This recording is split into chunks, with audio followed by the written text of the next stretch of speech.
Hello everyone, welcome to the joint operational briefing. As I stated earlier, please. The mic's on. As always, we're going to be taking the questions at the end, so please hold your questions, you'll be selected. And now welcome to the podium, Governor Ron DeSantis. Good morning. I was able to meet this morning with some members of one of the urban search and rescue teams from Virginia that are now deployed. They drove, I think, almost 18 hours and then immediately went right to work. We also have teams from Indiana, Ohio, Pennsylvania, New Jersey. We appreciate that. Our folks in Florida, particularly the South Florida search and rescue teams, have been working tirelessly and relentlessly.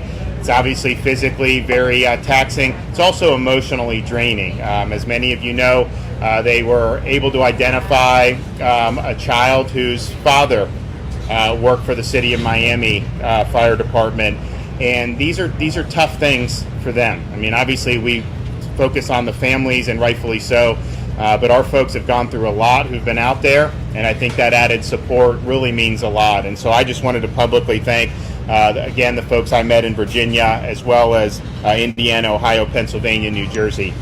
I also want to thank the President for supporting doing 100% reimbursement for some of the things here in terms of costs like debris removal. It can be very pricey, particularly for the municipality and even for a major county like Miami-Dade, and obviously the state would have a share of that as well. So he was very, very supportive of doing a 30-day reimbursement. That'll be very, very helpful, I think, to all levels of government here in Florida. So we appreciate that commitment. Of course, as many of you know, Tropical Storm Elsa has now become Hurricane Elsa, and we are working. I've ordered our Department of Emergency Management to start preparing a potential state of emergency. So I'm going to be working on that today. If we do the executive order, that will assist our emergency response team in preparations for Hurricane Elsa. Now, we don't know exactly the track that it's going to take. It is possible that we could see tropical force winds as early as Sunday night in southern Florida. And so we're actively monitoring the situation like we always would do with these storms. But given what we're doing on this site, we're also paying special attention to any impacts that could happen here in northeast Miami-Dade County. It is possible that this area could see tropical storm force winds. Not guaranteed, but it is possible. And so our Department of Emergency Management is assuming that will happen and making the necessary preparations to be able, obviously, to protect a lot of the equipment. You could potentially have an event with the building as well. So we are going like we normally would with these things. This is just what we do, but we're adding this special emphasis on this site because we understand the sensitivities involved. How it will work most likely is the further west that this thing tracks, the less likely, of course, there'll be impacts here, but it would likely be stronger when it got to the Gulf of Mexico. The more it interacts with land, the Dominican Republic and Cuba, the more likely you would be to slow it down. But there will be some impacts in Florida, at some point, starting as early as Sunday night. So we're going to be working on that and working on this.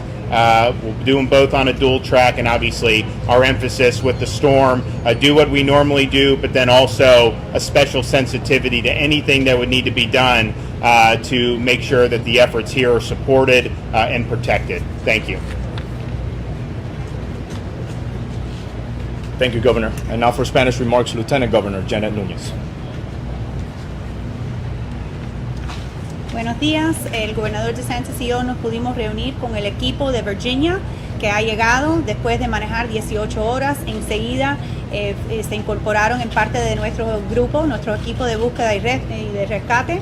Se han desplegado 5 fuerzas de tarea federal de Virginia, Indiana, Ohio, Pennsylvania y New Jersey. Les queremos agradecer el apoyo que nos han dado, que nos han brindado a nuestros equipos. Como se pueden imaginar, nuestros equipos que están aquí desde el primer día están agotados, no solamente físicamente, pero también mentalmente y emocionalmente. Como vieron, el gobernador indicó que esta mañana la tormenta tropical se ha convertido en un huracán. Debido a la incertidumbre de los impactos, el gobernador está planeando emitir una orden ejecutiva tal vez más tarde hoy. Esa orden ejecutiva nos ayudará en lo que es los equipos estatales, en los recursos de respuesta y de emergencia, en los preparativos para ese huracán. Todavía no sabemos el impacto, pero debido a lo que estamos viendo en lo que es la trayectoria, tal vez vamos a ver ráfagas de algún tipo aquí, tal vez el domingo por la tarde, por la noche. Y por eso vamos a continuar monitoreando, hablando con los expertos, a ver si hay que hacer algún cambio a lo que es la trayectoria, los pronósticos. De nuevo, desde esta mañana, 64 personas se han registrado para asistencia. Le agradecemos no solo las agencias estatales, pero también FEMA por su ayuda, su asistencia, que sigue siendo esencial para todo lo que es el trabajo que tienen adelante. También hemos proveído no solo PPE, pero también botas de repuesto, otro tipo de ropa para nuestros socorristas. Esto va a seguir continuando siendo una misión del Estado. Desde esta mañana, el Departamento de Transporte ha retirado más de 170 camiones cargados de material de construcción del sitio con un peso total de más de 1.600 toneladas. Nuestro Departamento de Oportunidades Económicas de la Florida ha completado más de 28 evaluaciones de los negocios impactados. Y como siempre, le agradecemos a los equipos, les agradecemos a todos los que están trabajando en esta tarea que cada día se pone más y más duro, más y más difícil. Muchas gracias. Thank you, Lieutenant Governor. And now, Congresswoman Debbie Wasserman Schultz. Thank you so much. I had a chance to meet with a number of the families this morning, both survivor families as well as families that are still struggling to know about the results with their own family members. And I can tell you that both following yesterday's visit by President Biden, meeting for 3 hours with the families, and then their sense today that there is so much more relief and reassurance and comfort following his visit. That the role of consoler in chief is so important, and it's one that President Biden really does better than no one else. I particularly want to stress his proactive announcement that the federal government would provide 100% reimbursement for the next 30 days. I know I began talking about that and the impact on the budget for little towns like Surfside and even the county, as the governor mentioned, knowing that those costs are going to be taken care of 100% in the first 30 days of this crisis is really important, and it takes a load and a burden off of our governments here that are responding. I want to also emphasize that with the potential onset of a hurricane, we're certainly taking a whole of government approach to this. We always take a whole of government approach to when a hurricane potentially is going to hit our shores. So making sure that you're ready, that you prepare for a hurricane, the hurricane possibly coming now, and make sure that you have your 7 days of supplies and get your house and your personal belongings in order, and make sure that you have a plan to keep yourself safe if it does come closer to our shores. And then lastly, just something really important, because as time goes on in the disaster, we often have the bureaucracy start to set in, and we're talking about people here, so we want to make sure that they have accurate information. At the mobile office hours that I have at the Family Assistance Center, and talking with families yesterday, there's starting to be concerns. Some of them are staying in hotels, and the time for them to stay in a hotel is going to run out, and they want to know how can they get access to the federal relief. If they don't qualify for federal relief, which if they're not citizens and don't have a U.S. citizen child, then they wouldn't, where can they get access to the charitable relief? Because the charitable relief has been so incredibly generous. Everyone who needs access to the individual assistance or help from FEMA or from the charities that have been working to assist families would do so at the Family Assistance Center. Make sure, if you're a family in need that has been impacted by the collapse, to go to the Family Assistance Center, register with the Family Assistance Center if you have not done so already, and also make sure that you register with FEMA, which you can also do at the Family Assistance Center. And then, our office is always available, and I have staff on the ground at the Family Assistance Center to help cut through any of the red tape. Thank you so much. Thank you, Congresswoman. Now Miami-Dade County Mayor Daniela Levine Cava.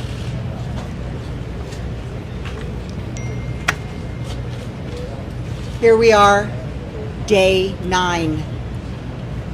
Yesterday evening, just before 5 p.m., the search and rescue mission was able to resume operations, as you all know, following the engineer's evaluation. Our first responders have been hard at work, as they have been this entire time, continuing to search through the pile that is accessible to them. And last night we did discover 2 additional victims. Tragically, one of those victims was the 7-year-old daughter of a City of Miami firefighter.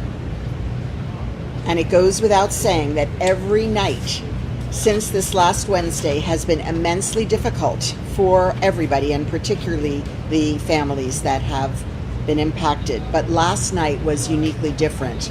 It was truly different and more difficult for our first responders.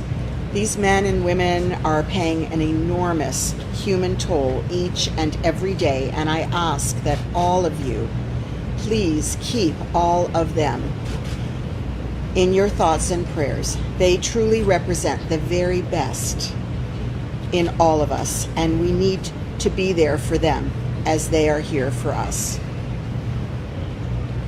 With these developments last night, we now have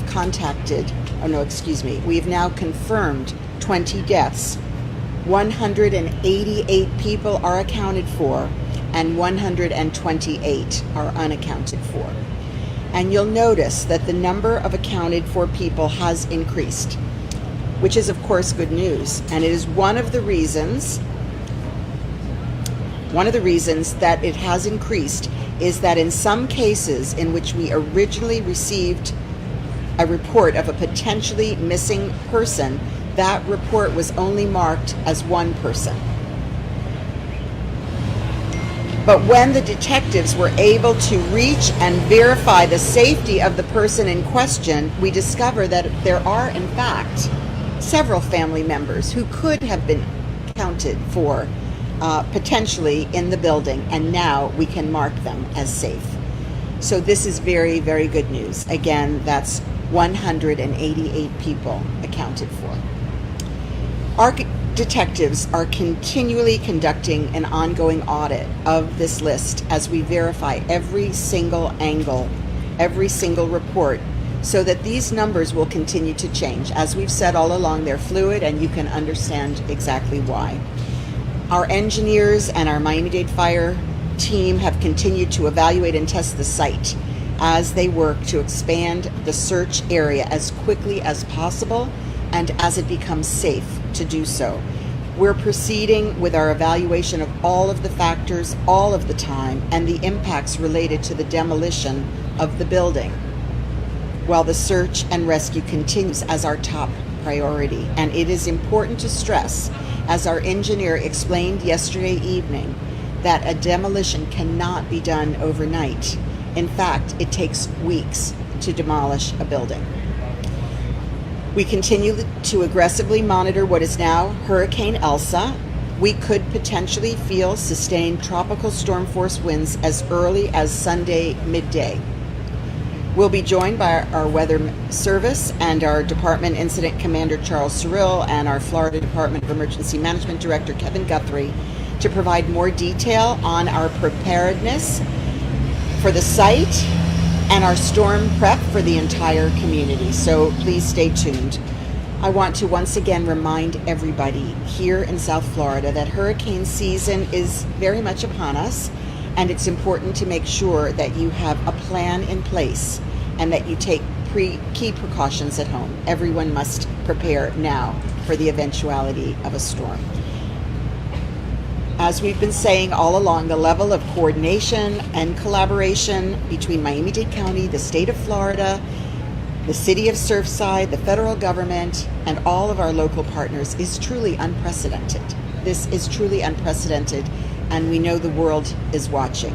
This has been the largest non-hurricane related emergency mobilization of resources in the history of our state, and it would not be possible without the ongoing cooperation and commitment of everybody on the ground. So please, let's all continue to keep the victims, their families, our first responders in your thoughts and prayers. Thank you and God bless. Aquí estamos en el día 9. Ayer por la noche, alrededor de a las 5 de la tarde, la misión de búsqueda y rescate pudo reanudar sus operaciones después de la evaluación de los ingenieros, y nuestros primeros en responder han estado trabajando arduamente como siempre para continuar buscando en la parte de la pila a la que tienen acceso. Anoche recuperamos a 2 víctimas más. Trágicamente, una de estas víctimas era la hija de 7 años de un bombero de la ciudad de Miami. No hace falta decir que todas las noches desde el miércoles pasado han sido inmensamente difíciles para todos, especialmente para las familias afectadas. Pero anoche fue especialmente difícil para nuestros socorristas. Mi corazón está con ellos.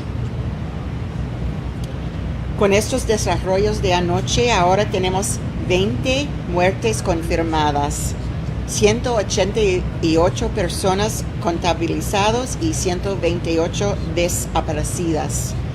Notará que el número de personas contabilizadas ha aumentado. Esto es una buena noticia, muy buena noticia. Una de las razones por las que este número ha aumentado es que en algunos casos, cuando recibimos regionalmente un informe de una persona potencialmente desaparecida, ese informe solo se marcó con una persona, pero cuando los detectives pueden llegar y verificar la seguridad de la persona en cuestión, descubrimos que de hecho hay varios miembros de la familia que potencialmente podrían haber estado en el edificio, pero no lo estaban. Y están marcados como seguros ahora, y esas son muy buenas noticias para todos. Estamos procediendo con nuestra evaluación de todos los factores y impactos relacionados con la demolición del edificio mientras la búsqueda y rescate continúan como nuestra principal prioridad. Es importante enfatizar, como explicó nuestro ingeniero ayer, que una demolición no se puede hacer de la noche a la mañana.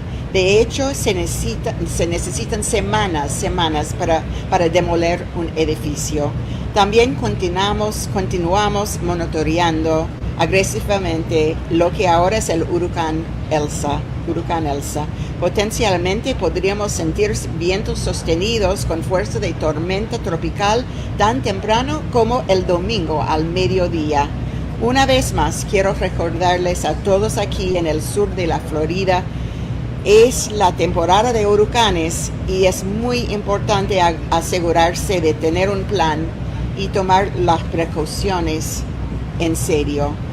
Por favor, continúe manteniendo a las víctimas, sus familias y todos nuestros socorristas en sus pensamientos y oraciones. Gracias y Dios te bendiga.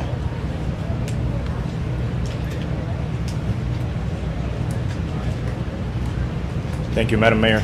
And now City of Miami Mayor Francis Suarez.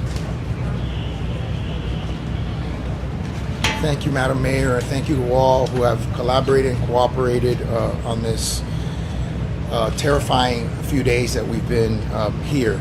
I can confirm, as the governor and the mayor have stated, that the City of Miami Fire Department has lost a 7-year-old daughter of one of our own firefighters. She was recovered last night by members of our Urban Search and Rescue Team and Florida Task Force 2.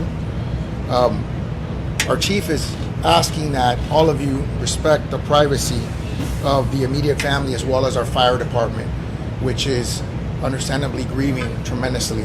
I'm the father of 2 children. I have a 7-year-old son, and the thought of losing him in this way is unimaginable for me and my family. And I think this tragedy has haunted so many of us because so many of us know someone who has been in the building or affected by this tragedy. And so now, not only do we know someone, this is someone that's a member of our family, of our fire family. So that's why I'm here today. Estoy aquí agradecido a los esfuerzos de todos, particularmente los bomberos que están de búsqueda y rescate, que están cada día arduamente tratando de rescatar a personas atrapadas en el edificio. Puedo confirmar, como ha confirmado la alcaldesa Condal y el gobernador, que perdimos la hija de un miembro de nuestra familia de bomberos. Fue rescatada, fue conseguida por un miembro del equipo de búsqueda y rescate nuestro y del Task Force Florida número 2.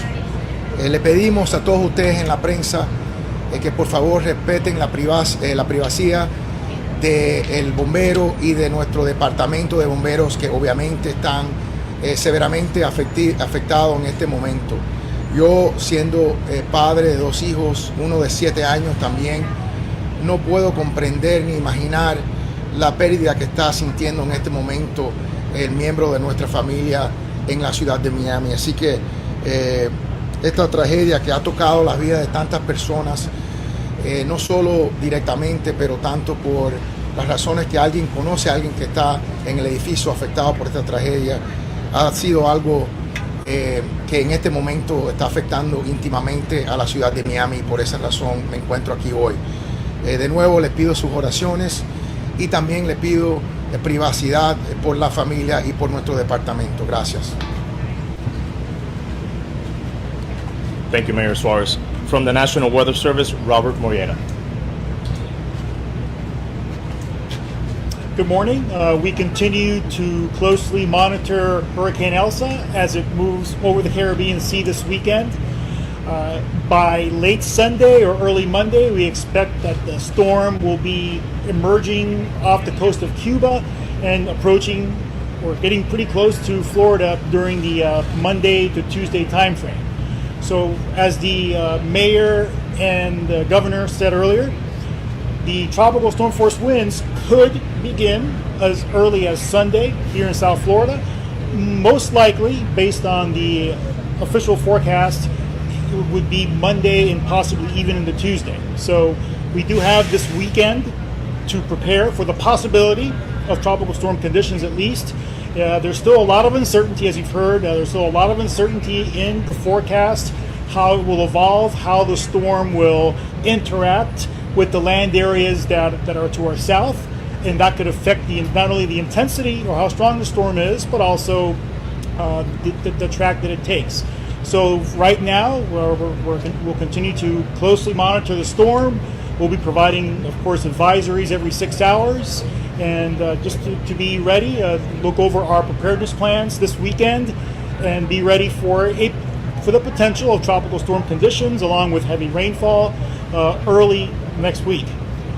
Brevemente en español, estamos siguiendo de monitorear el huracán Elsa, que está sobre el Mar Caribe. Se espera que atraviese el Mar Caribe este fin de semana, posiblemente para tarde el domingo o temprano el lunes, ya acercándose un poco más hacia la Florida. Los posibles impactos, si nos afecta aquí en el sur de la Florida, sería posiblemente tan pronto como el domingo, pero más probablemente el lunes y también posiblemente hasta el martes. O sea, tenemos algunos días este fin de semana para prepararnos para un posible impacto. Todavía hay bastante incertidumbre en cuanto a la trayectoria que va a tomar esta tormenta y también con qué fuerza o qué fuerza va a tener. Pero simplemente hay que seguir vigilando el sistema, como lo vamos a hacer nosotros, y nosotros vamos a pasar esa información a todos ustedes con los informes cada 6 horas. Muchas gracias. Thank you, Mr. Morieta. Now, Division Director for Office of Emergency Management, Deputy Incident Commander, Charles Surrill.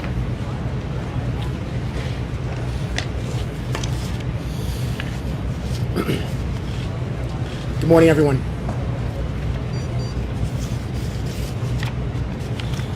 With Hurricane Elsa strengthening into Category 1 hurricane, the Miami-Dade County Office of Emergency Management and the Florida Division of Emergency Management are working together to assess all potential impacts as it approaches. As we enter the holiday weekend, please ensure you monitor the progress of this storm and begin your personal preparedness. Make sure you have 3 to 7 days of supplies on hand for each person in your home. Additionally, residents are urged to begin securing their home in preparation for potential impacts. Any objects that can easily be blown away by a hurricane winds should begin to be secured, either tied down or brought indoors. Examples are garbage cans, patio furniture, etc. And be sure to take tree trimmings to your local trash and recycling center. It is critically important that these preparatory activities begin today. Also, be sure that your emergency equipment, such as hurricane shutters, and battery-powered radios, are working and are in order.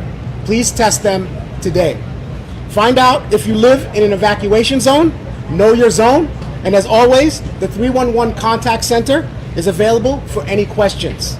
If you would like more information, please visit miamidade.gov/emergency.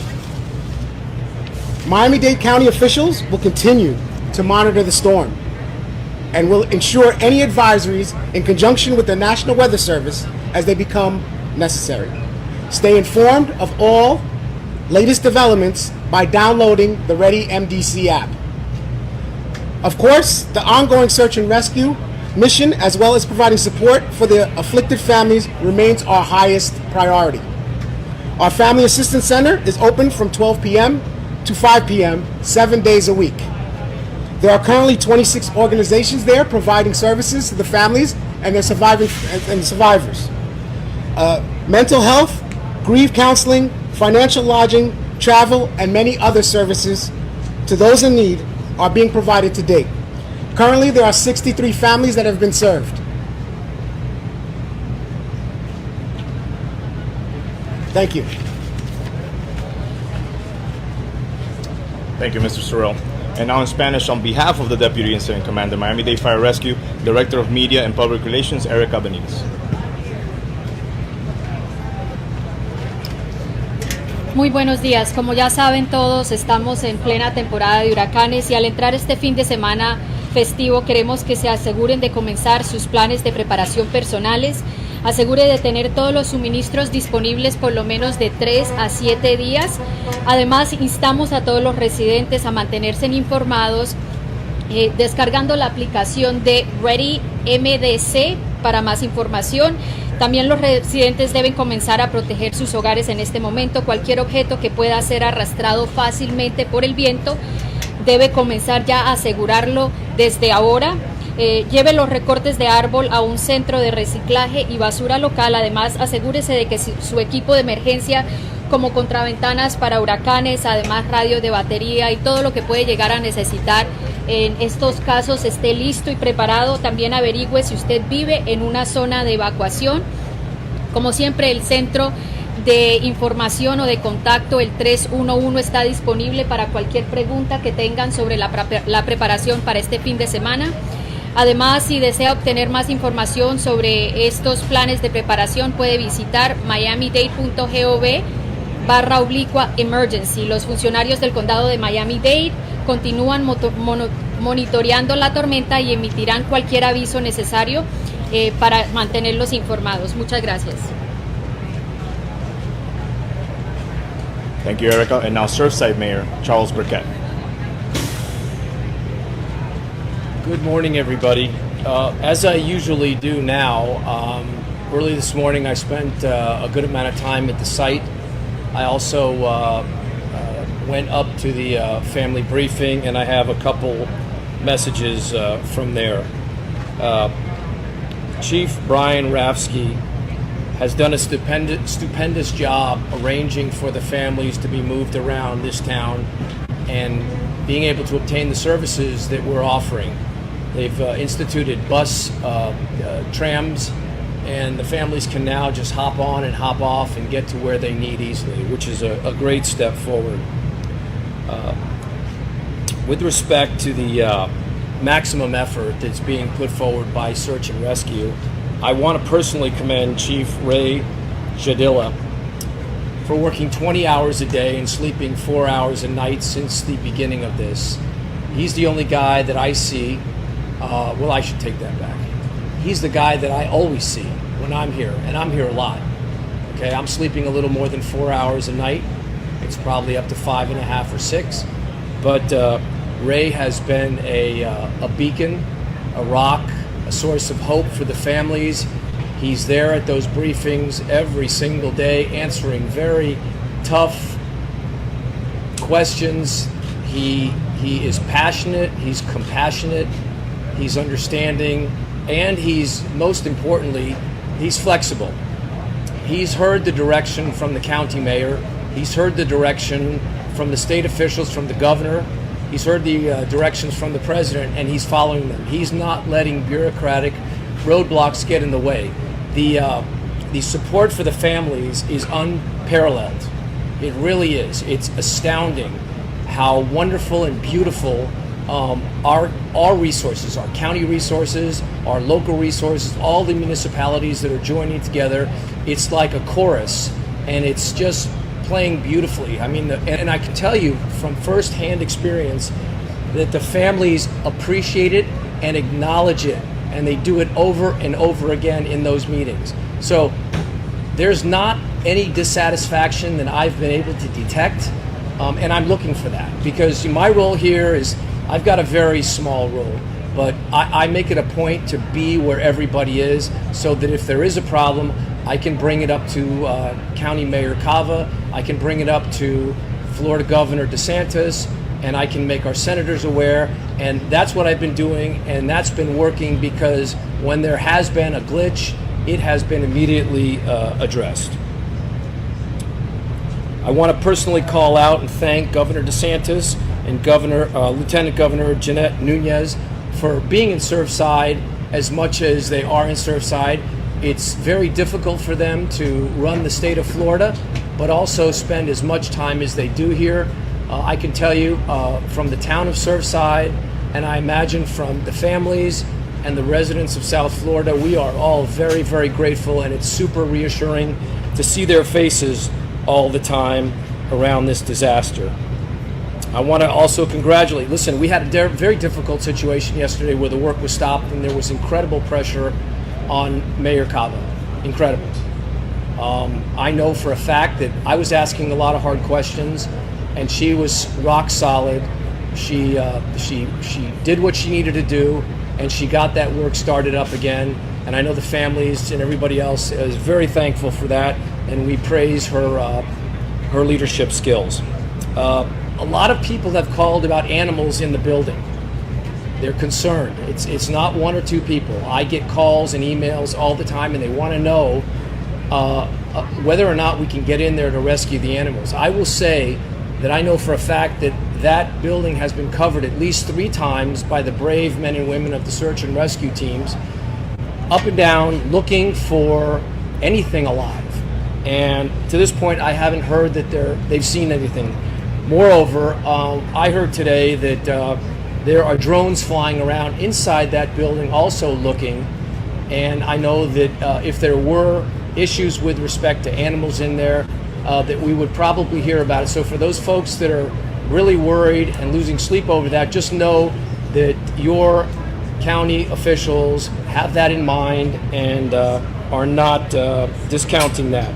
Last thing I want to do, 2 more things. I just want to tell you that I'm meeting today with the displaced families from Champlain South, who were immediately taken care of. Again, the work that the county has done in conjunction with the state authorities and the federal authorities is really something I think that's going to come out later on after we get over the shock and horror of this collapse.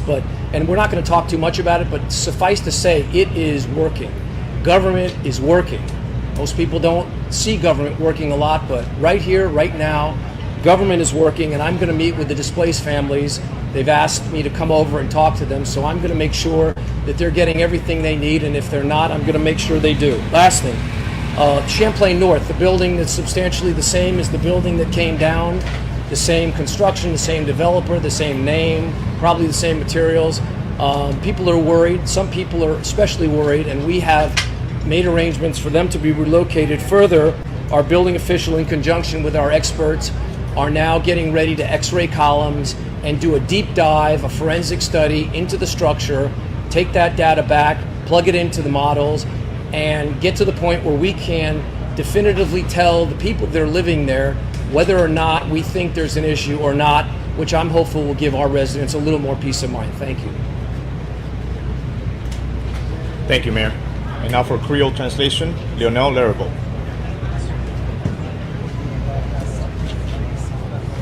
Bonjour tout le monde. Hier soir, nous continuons le travail que nous avons toujours fait et nous avons découvert deux nouveaux victimes. Une victime, malheureusement, c'est une petite fille qui a 7 années et qui a perdu la vie. Papa lui a travaillé comme pompier, comme agent pompier dans Miami-Dade. Nous connaissons comment ça a été difficile pour toute l'équipe là pour te faire découvrir ça. Nous demandons pour continuer à prier pour eux de côté par eux. Victime nous, c'est victime qui sortent tout partout, c'est pas victime au quartier ni en comté seulement, ils sont sortis tout partout dans le monde.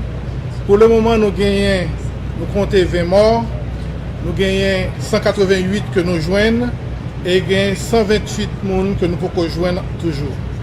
Pour le moment, ingénieurs avec équipe pompiers travaillent pour être capable d'évaluer de sorte que sont capable d'évaluer et joindre qui sont capables d'étendre zone de recherche que y a faire. Pour le moment, il a évalué tout qui gens sont capables d'attaquer question de démolition pour le fait pour la vie moun pas mettre en danger encore. Nous avons suivi comment Elsa a évolué, elle est sortie de niveau tempête tropicale, elle est passée dans le niveau ouragan. Et dimanche, à la mi-journée, probablement nous sommes capables de gagner de forts vents et peut-être de fortes pluies. Pour le moment, nous demandons à tout le monde songer que nous sommes dans saison cyclone. Et saison cyclone, c'est le moment que tout le monde doit préparer pour conséquences cyclone. Nous tous connaissons, faire attention et protéger tête nous, protéger la vie nous. Merci. Thank you, Mr. Larrable. Now we're going to be opening up for questions. Please address it to who the question is for, and then. Two questions. First question is for anybody. Are there any fears that the winds could bring down the building of the hurricane or tropical storm?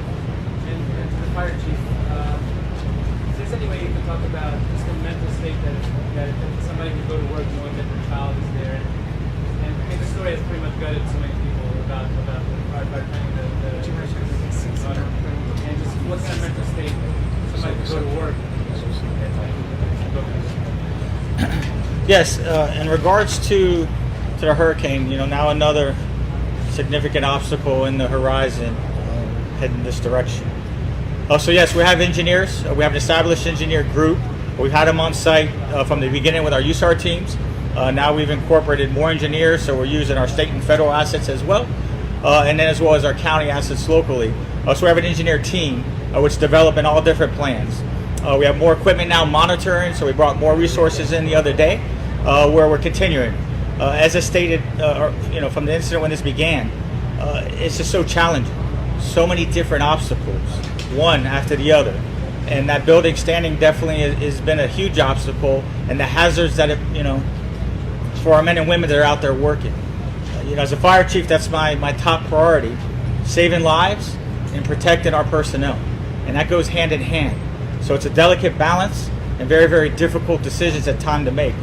For the windstorms, we'll monitor, and we'll have to see if the direction of the storm and how close it gets, and then we'll have to make the necessary precautions and modifications to our plan. And then also, I do want to comment to the second question.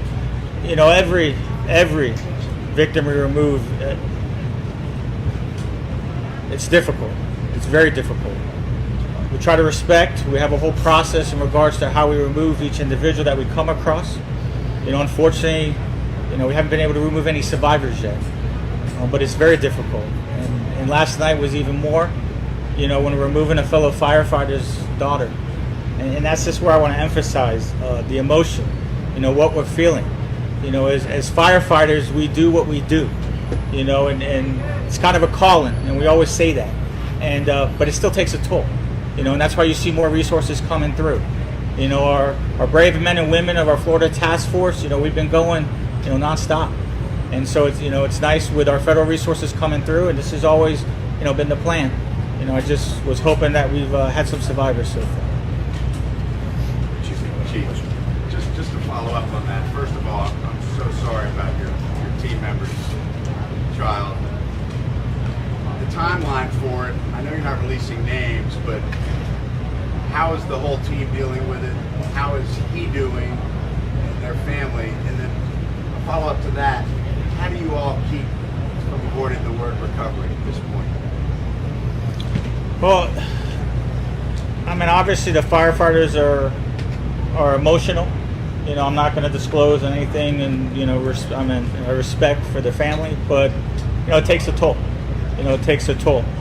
In regards to keep going, it's how we evaluate what we look for. Certain aspects. So we know we still have several individuals missing, and that's kind of our primary focus to see if we have a survivor. Question right here. Chief, I'm sorry, everyone really wants to know, clarify this here. Was that firefighter actually working on the pile at the time, or was it others who rescued him? Were they there observing, and was there some kind of service? I what we were hearing, work stopped and there was a moment, and I forgive the question, but the whole world's heart is broken, and we just want to go. No, well, it was Florida Task Force 2. We're out there in different work groups. So out of the work groups that go through, they were part. The father wasn't part of that process, but obviously was notified. And, we don't stop because we're searching, but we do make modifications. And we do that with each group. Each rescue group, when we come across an individual, obviously we pay our respect.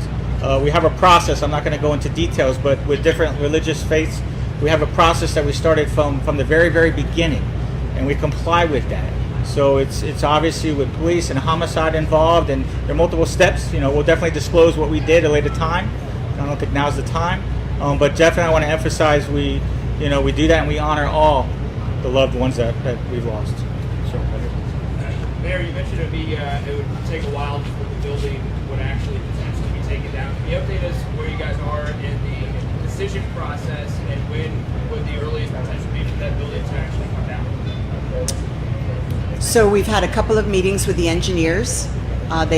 They're meeting regularly to look at exactly what would be the process, and we are going to move expeditiously. But we're going to move expeditiously on decision making, but it will take some time for the demolition to occur. Thank you. There's your last question here. Spanish, please, can we have Spanish about how you guys feel, the fire rescue, about finding the kid that belongs to the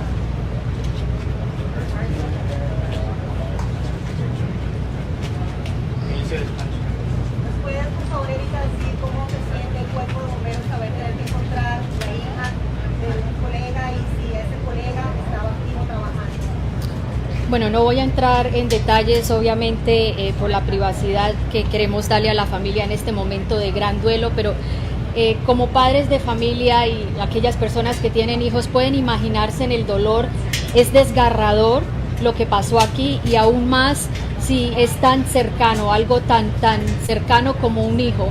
Estas personas, estos rescatistas que están arriesgando sus propias vidas, no dejan de ser humanos.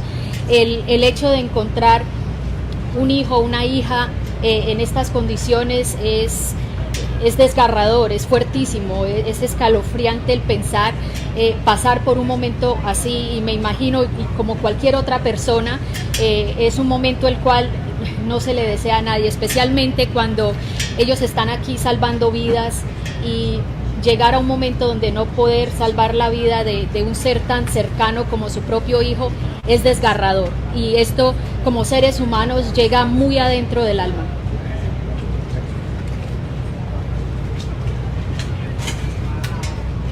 I just want to emphasize that for all of us here and across the world, we know that this entire process as if it were our own children, our own parents, our own sisters and brothers and grandparents. That's how it is every day here and around the world. Thank you. Que quiero decir y agradecer que todos sabemos que puede ser nuestros hijos, nuestros padres, hermanos, abuelos, y sabemos que el mundo entero está con nosotros. Gracias. Thank you. Thank you, everyone.